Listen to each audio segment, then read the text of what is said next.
Bonjour. Alors vous êtes marié et vous souhaitez protéger votre conjoint. Alors la première étape, le premier pas dans la protection du conjoint, c'est la donation entre époux de biens à venir, que l'on appelle plus communément la donation dernier vivant, voire l'institution contractuelle. Alors nous allons voir qu'est-ce qu'une donation entre époux et quels en sont les avantages.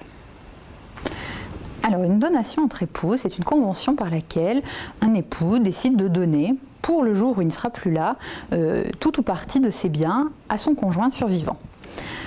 Alors la part que l'on peut donner à son conjoint dépend de la présence ou non d'héritiers réservataires. Alors les héritiers réservataires, ce sont des héritiers à qui la loi réserve une partie de votre succession, c'est-à-dire une part qui leur revient obligatoirement, que vous ne pourrez pas ni donner ni léguer à quelqu'un d'autre. En général, ce sont les enfants. Par exemple, si vous avez un enfant, sa réserve est de la moitié de votre patrimoine et la quotité disponible, c'est-à-dire la part de vos biens que vous pouvez donner ou léguer librement, s'élève également à la moitié de votre patrimoine. Donc en présence d'héritiers réservataires, vous pouvez donner à votre conjoint au maximum soit l'usufruit de la totalité de vos biens, soit ce qu'on appelle la quotité disponible ordinaire, donc que l'on vient de définir tout à l'heure, soit un quart en pleine propriété, plus 3/4 en usufruit. Vous pouvez décider dans la donation entre époux que votre conjoint survivant aura le choix entre ces trois possibilités ou bien lui imposer l'une d'elles. En l'absence d'héritiers réservataires, vous pouvez donner à votre conjoint la totalité de votre patrimoine pour le jour où vous ne serez plus là. Alors quels sont les avantages de la donation entre époux ? D'une part, elle permet de donner plus à son conjoint que ce que la loi prévoit. En effet, à défaut de précision contraire, le conjoint survivant va hériter soit de l'usufruit de la totalité de vos biens, soit de un quart en propriété de vos biens. Grâce à la donation entre époux, vous pouvez augmenter ses droits, par exemple en choisissant de lui attribuer un quart en pleine propriété plus l'usufruit de 3/4. La donation entre époux permet donc de donner plus, elle permet également de donner différemment.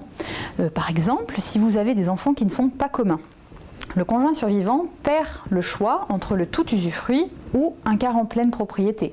Il ne peut prendre que un quart en pleine propriété au titre de ce qu'on appelle ses droits légaux, c'est-à-dire ce qu'il a droit à défaut de précision de votre part. Et bien grâce à la donation entre époux, vous pourrez faire bénéficier votre conjoint survivant du tout usufruit, alors qu'il n'y aurait pas eu droit sans cette disposition. La donation entre époux permet également au conjoint survivant de cantonner ses droits. Alors, par exemple, si votre conjoint survivant bénéficie de son usufruit légal, donc l'usufruit si vous ne prévoyez rien, c'est tout ou rien. Soit il prend l'usufruit de tout, soit il ne le prend pas. Avec une donation entre époux, c'est différent. Il peut donc cantonner ses droits, c'est-à-dire limiter ses droits à certains biens. Le reste des biens étant dévolu selon la dévolution successorale normale à vos autres héritiers.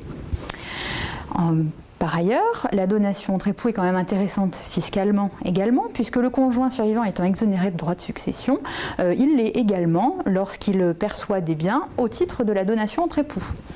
Et enfin, vous n'êtes pas prisonnier de cette donation entre époux. Vous pouvez la révoquer quand bon vous semble. Vous le voyez, la donation entre époux présente de nombreux avantages. Après, évidemment, elle présente des inconvénients lorsque l'on est de l'autre côté. Si vous donnez plus à votre conjoint, c'est que vous donnez moins à vos enfants. Au revoir.